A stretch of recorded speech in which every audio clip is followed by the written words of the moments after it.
Hi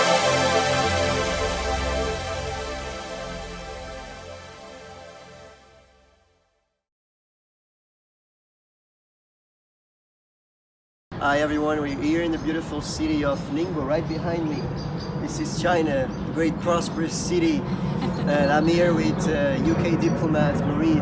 So you're going to be a future diplomat anyways. And she majored in international relations, studied politics, economics, lived for 14 years in a beautiful nation called Ukraine with a lot of inflation, as we're going to talk about.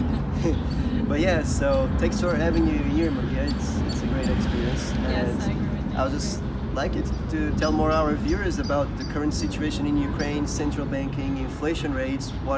You go to the supermarket one day, can you buy the same thing the next day?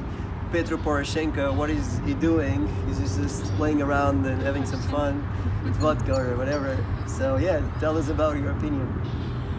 Okay, so the situation in Ukraine, as you've just mentioned, has been extremely challenging, economically specifically. People are finding it difficult to survive, especially pensioners, as the prices of imported products have risen considerably. And farmers are the ones who are struggling the most because Ukraine is an agricultural country. We've got imported seeds at the higher price, but when the crops are growing, farmers are selling their products for the same price, so they're not making enough profit on it.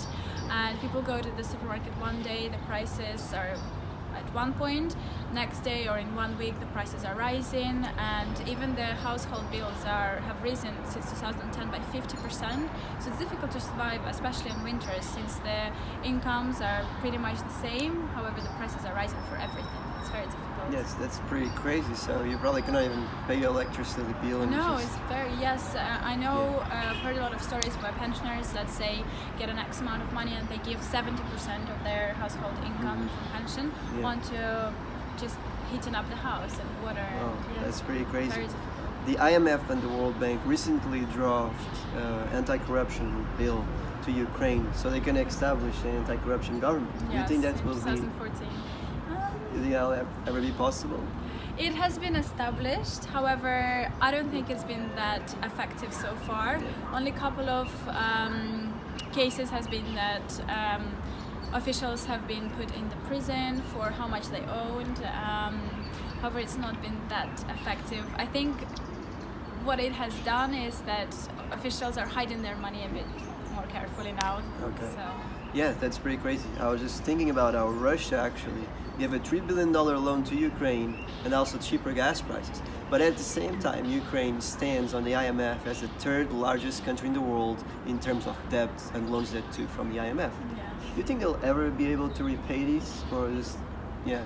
Yes, I think it would be pretty difficult to repay it, especially since a lot of our factories and productions have been shut since the crisis with Russia, because a lot of oligarchs have been owning these factories and they just withdrew their support, so a lot of workers have been laid off.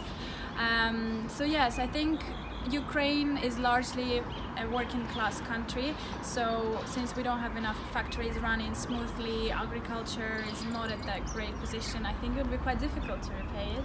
All right. And also IMF has been putting very, very harsh considerations in order to give us the money, very harsh, what we have to implement. Yeah. So it just clicked on my head. So the currency, it's so low, its value, and then you have all these oligarchs that own a bunch of factories. Yes. They probably own everything, and then the people, they just work every single day of their lives.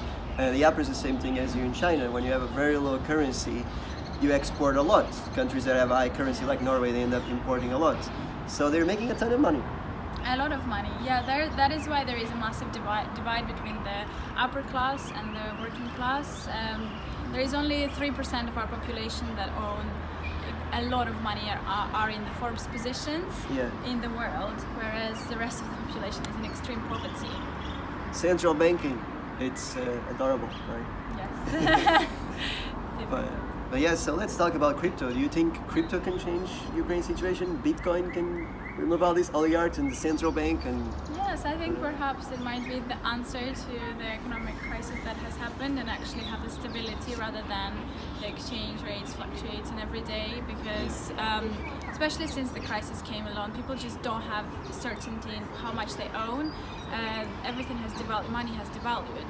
So maybe cryptocurrency is something that can provide people with that hope that, okay, maybe this world's currency can just give them more stability in spending their money across the world, like around the world, without depending on exchange rates and things like that. Yeah, human beings love hope. I love to have hope. Always hope.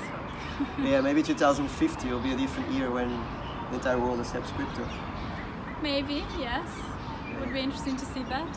All right, it was great having you here in our interview, and thank you so much. Thank you too. And join us next time for a next interview to learn more about China payment system.